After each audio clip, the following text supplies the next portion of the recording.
It's just after noon on a warm Friday in July of 2012. 8-year-old Elizabeth Collins and 10-year-old Lyric Cook-Morrissey are doing exactly what you'd expect two kids to be doing during summer break. Riding their bikes, laughing, enjoying the afternoon.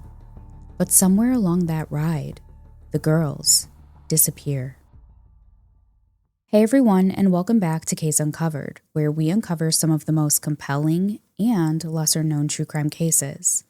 I'm your host, Jen Rivera. Today's case takes us to Evansdale, Iowa, where two young cousins set out on what should have been an ordinary bike ride on a warm summer afternoon. They never made it home. As I researched this case, I found myself coming back to one question over and over again. How do two children disappear in the middle of the day without anyone seeing what happened? It's a question investigators have been trying to answer for more than a decade. Today, we're going to walk through the timeline, examine the investigation, and take a closer look at the questions that still remain unanswered. This is the Evansdale Murders.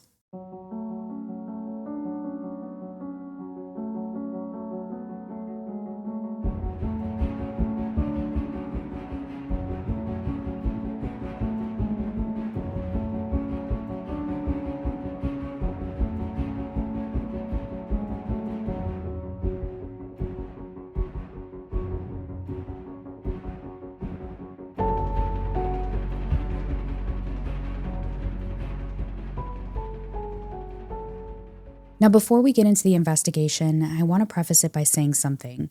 Covering cases involving children is always especially difficult for me. As a mom, I can't help but picture my own kids riding their bikes around the neighborhood or spending a summer afternoon with their cousins. It's a reminder of just how quickly an ordinary day can change. And I think it's easy, not just in true crime, but in life, to get so focused on the investigation, the mystery, and trying to understand what happened that we unintentionally lose sight of the people at the center of it all. I never want us to lose sight of who we're talking about, because before this became an unsolved murder investigation, before the search and the headlines, Lyric and Elizabeth were just two little girls enjoying their summer break. Lyric Cook-Morrissey was 10 years old. She had a bright personality and an adventurous spirit. She loved being outside, whether she was riding her bike, swimming, or simply spending time with her cousins. Friends and family describe her as energetic, funny, and fearless. If there was an adventure to be had, Lyric wanted to be part of it. Like so many kids in 2012, she was also a huge fan of One Direction. She and her cousins had even given themselves the nickname the Bradford Bad Boys, which was inspired by Zayn Malik's hometown of Bradford, England. I smiled when I read that. It's such a simple little detail, but it tells you so much about who Lyric was. She wasn't thinking about danger that summer. She was thinking about music, spending time with her friends and family, and making memories with the people she loved. Now, her cousin, Elizabeth Collins, was only 8 years old. Elizabeth had a personality that people remembered immediately.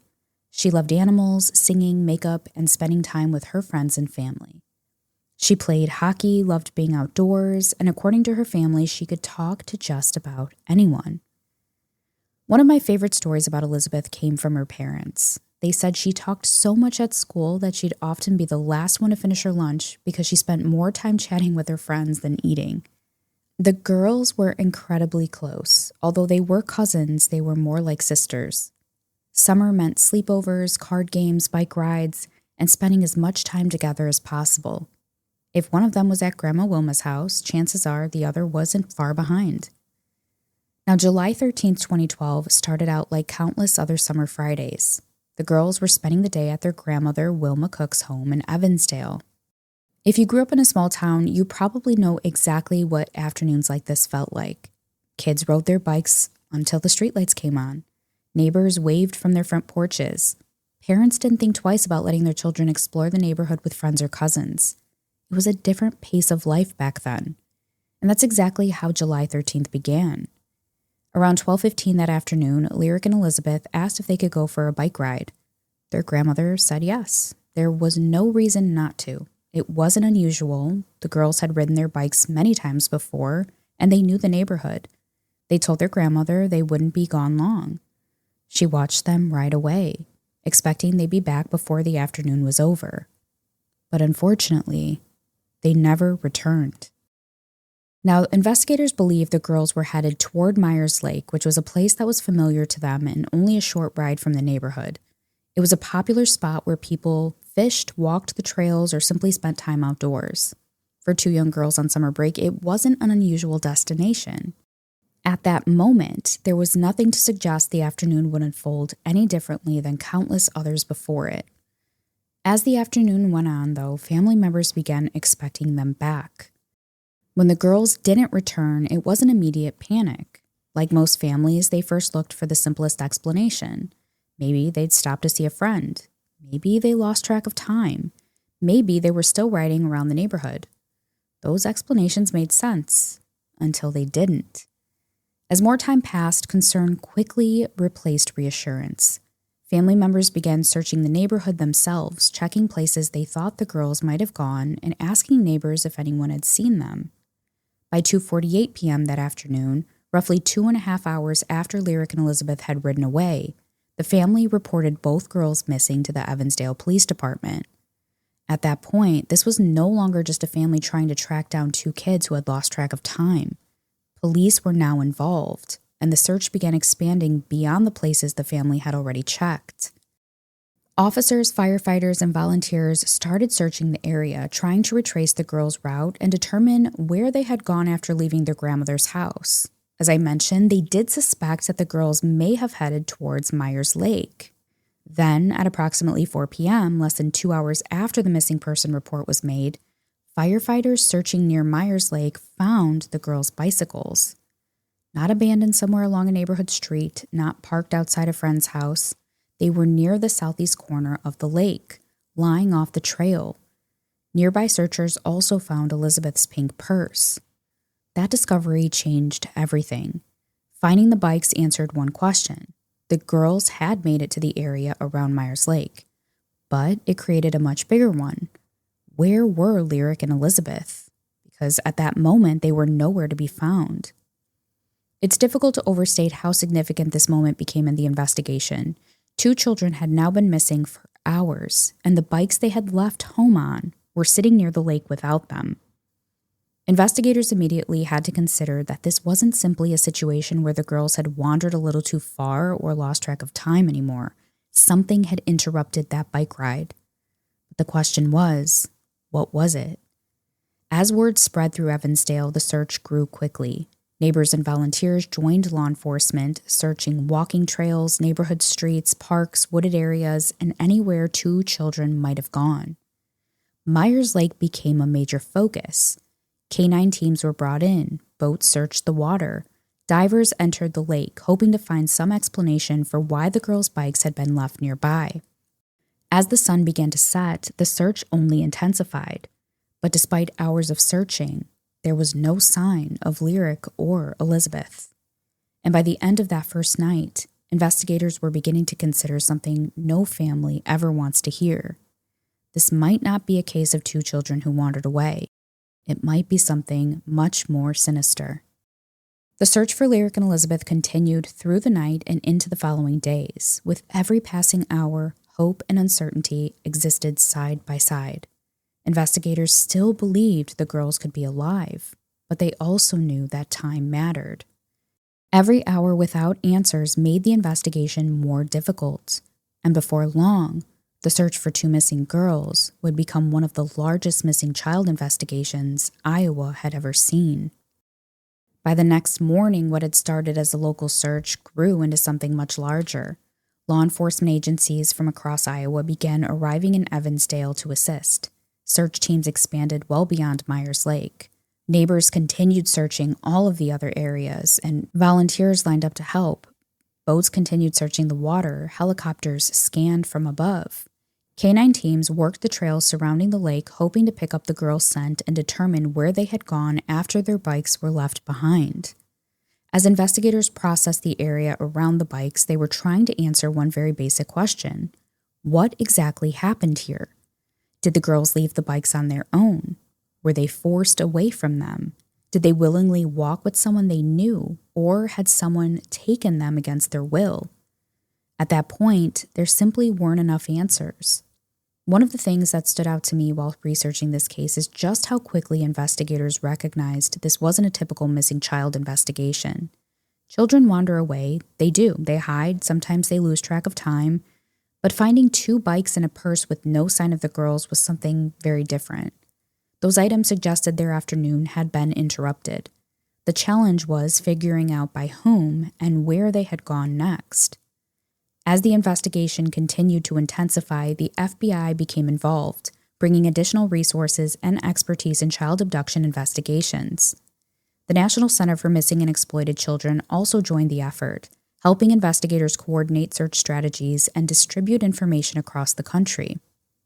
In the days that followed, investigators interviewed family members, friends, neighbors, and anyone who may have seen Lyric and Elizabeth that afternoon. They reviewed surveillance footage from businesses throughout the area. They followed up on reported sightings. They asked the public to think back to the day that the girls disappeared and report anything that seemed unusual, no matter how small. Because in investigations like this, the smallest detail can become the one that changes everything. Meanwhile, the families waited. Now, it's hard to imagine what those days must have been like. Every time the phone rang, every time a tip came in, every time someone thought they'd seen the girls, there had to be hope. Hope that maybe they'd be found. Hope that maybe there'd been some misunderstanding and that they'd actually be coming home. But days turned into weeks, and weeks turned into months.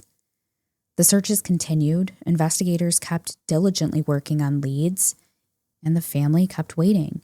But there was still no sign of Lyric or Elizabeth. For nearly 5 months, the families waited. Birthdays passed, holidays approached. Searches continued. Investigators diligently followed every lead they could, but no matter how many tips came in, there was still no sign of Lyric or Elizabeth. But then, on December 5th, 2012, everything changed. That morning, 2 hunters entered the Seven Bridges Wildlife Area in Bremer County, roughly 25 miles from Evansdale. It's a remote area made up of dense woods, winding trails, and a river running nearby. Unlike Meyers Lake, where the girls' bikes had been found, Seven Bridges wasn't somewhere investigators initially believed the girls would be. It was secluded, quiet, and largely hidden from public view. While walking through the area, the hunters made a discovery that immediately prompted a call to law enforcement. Before long, investigators confirmed what the families had feared for nearly 5 months. The remains of Lyric and Elizabeth had been found. Just like that, the investigation changed. This was no longer a missing persons case. It was officially a double homicide. As heartbreaking as that moment was for the families, it also marked the beginning of an entirely new phase of the investigation. Now detectives had a crime scene, they had forensic evidence to process, and they had a location that might reveal how the girls got there. Now they had even more questions than they did before. One of those questions is something investigators have never publicly answered. How did the girls die? To this day, authorities have never released the cause of death. And I want to pause here for just a moment because I think this is something that's often misunderstood. When people hear that information has been withheld, it's natural to wonder why. Wouldn't releasing more details help solve the case? Well, not necessarily. In fact, investigators often do the exact opposite. By keeping certain information known only to law enforcement and the person responsible, detectives preserve details they can later use to evaluate confessions, verify witness statements, and eliminate false leads. If someone comes forward claiming responsibility but gives investigators information that doesn't match the evidence, they know that person wasn't involved. On the other hand, if someone reveals details that have never been made public, that immediately gets investigators' attention. It's one of the reasons detectives sometimes protect information for years. Not because they don't want the public to know, but because those details may ultimately help them identify the right person. And in this case, investigators have consistently said there are significant facts they're intentionally keeping private to protect the integrity of the investigation. That includes not only the cause of death, but other aspects of the evidence that have never been publicly discussed. As difficult as that can be for the families, and as frustrating as it can be for those of us following the case, it's often a sign that investigators still believe those details could be important one day. Now, the location itself also raised immediate questions. Why 7 bridges? The area sits approximately 25 miles from where the girls disappeared. That isn't a place someone would simply stumble upon while walking away from Meyers Lake. Whoever brought the girls there knew how to get there, or at the very least, felt comfortable enough in the area to choose it as the location. Was it familiar to the offender? Had he been there before? Did he live nearby, work nearby? Or was it simply isolated enough that he believed no one would find them for a long time? Those are all questions investigators have undoubtedly considered, but to this day, they've never publicly identified why that location may have been chosen. Finding Lyric and Elizabeth answered the question every family had been dreading, but it didn't answer the question investigators needed most. Who did this to Lyric and Elizabeth? And perhaps just as importantly, how did someone abduct 2 children in the middle of the day without leaving behind enough evidence to identify them? That's where the investigation would spend the next several years. With the discovery of Lyric and Elizabeth's remains, investigators now had 2 crime scenes. The first was Meyers Lake, where the girls' bikes and Elizabeth's purse had been found just hours after they disappeared. The second was 7 Bridges Wildlife Area, where their remains were discovered nearly 5 months later. Detectives now faced an incredibly difficult task. They weren't just trying to determine who committed the crime. They were trying to reconstruct everything that happened in the time before those 2 locations. How were the girls taken from Meyers Lake? How were they transported nearly 25 miles away? What happened during those 5 months before they were found? And perhaps the most difficult question of all, who could have done this without being seen? One of the earliest conclusions investigators reached was that they didn't believe Lyric and Elizabeth simply wandered away. In fact, the FBI had publicly stated they believed the girls were abducted. But what's especially interesting is how they believe that abduction happened. According to investigators, there was no public reports of screaming, no reports of a struggle, no evidence that either girl tried to run.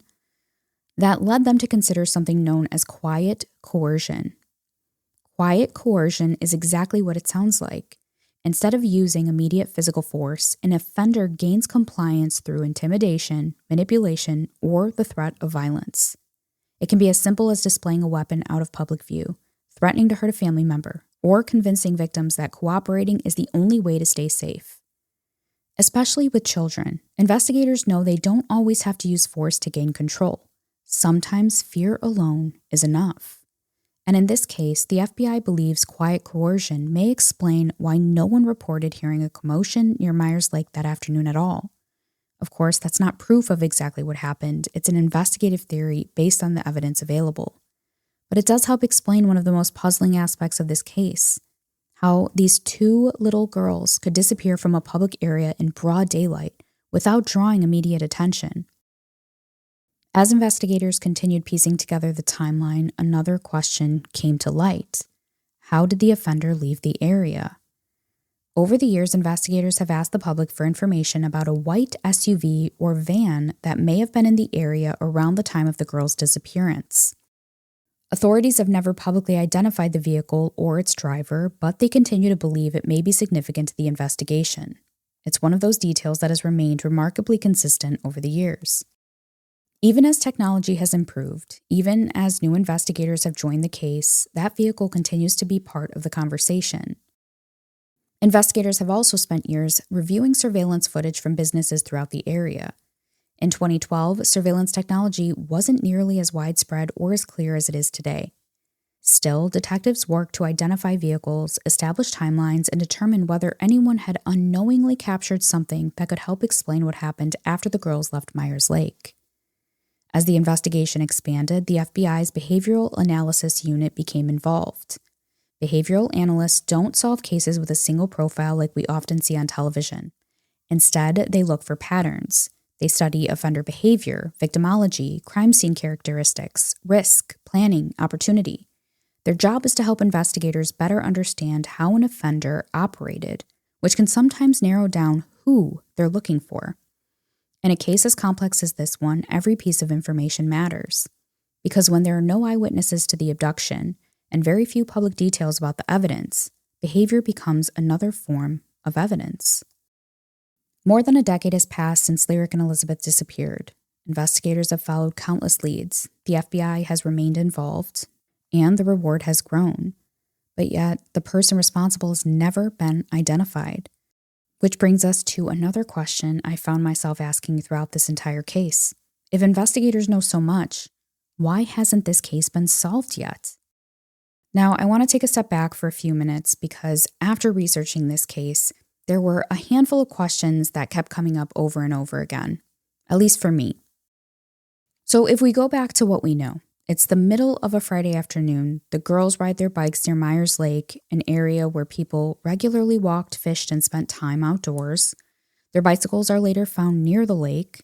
Elizabeth's purse is still there as well, but both the girls are gone.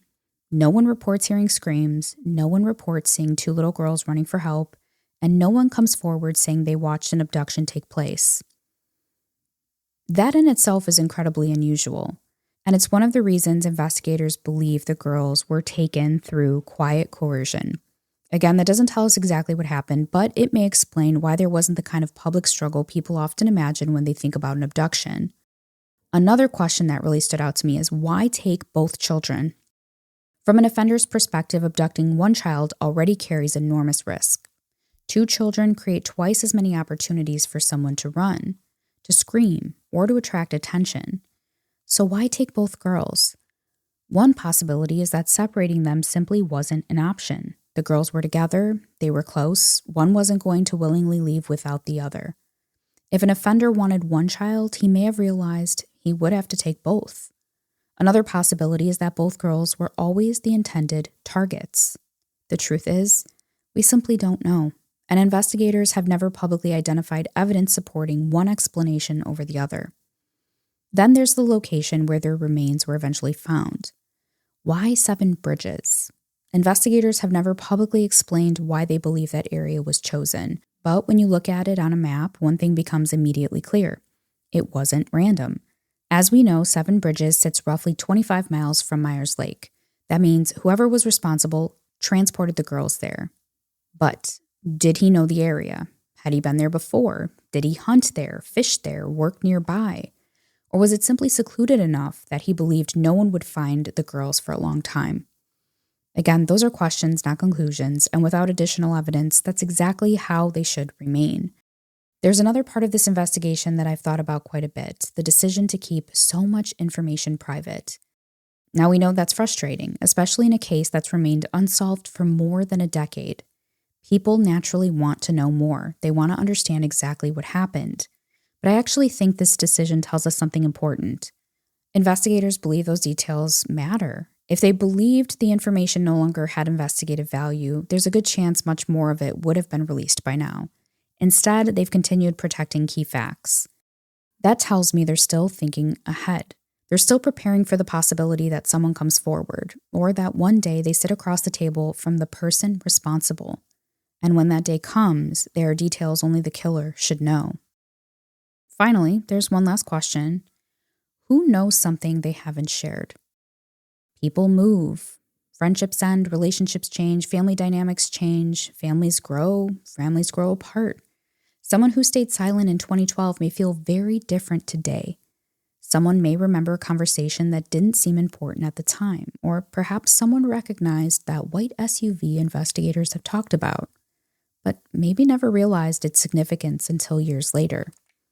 History has shown us that cases like this are sometimes solved not because of one breakthrough, but because someone finally decided to make a phone call or speak. And maybe that's what this case is still waiting for. More than a decade has passed since Lyric and Elizabeth disappeared. The girls who should have grown into young women are forever remembered as 10 and 8 years old. But despite the passage of time, their case has never been forgotten, and neither has the determination to find the person responsible. If you have any information about the disappearance and murders of Lyric Cook-Morrissey and Elizabeth Collins, you can contact the Iowa Division of Criminal Investigation at 515-725-6010. You can also contact your local FBI field office if you have information that may assist investigators. No matter how small your information may seem, it could be the piece investigators have been searching for. If you know something, say something. Thank you so much for being here and for listening to Lyric and Elizabeth's story today.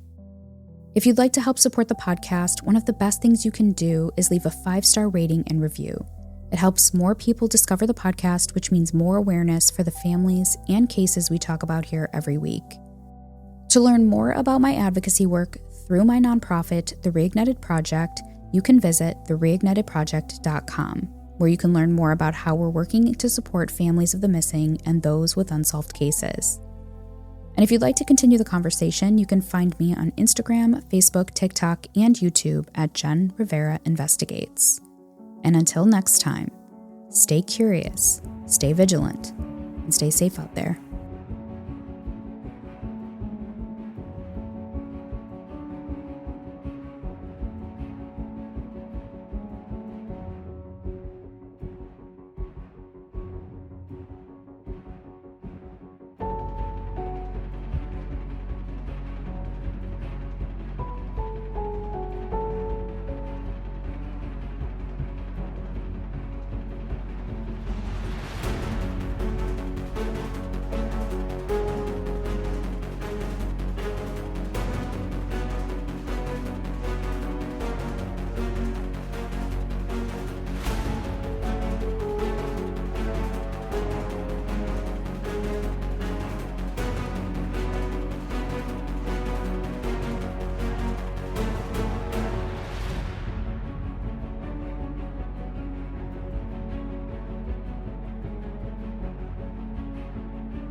Fire Eyes Media.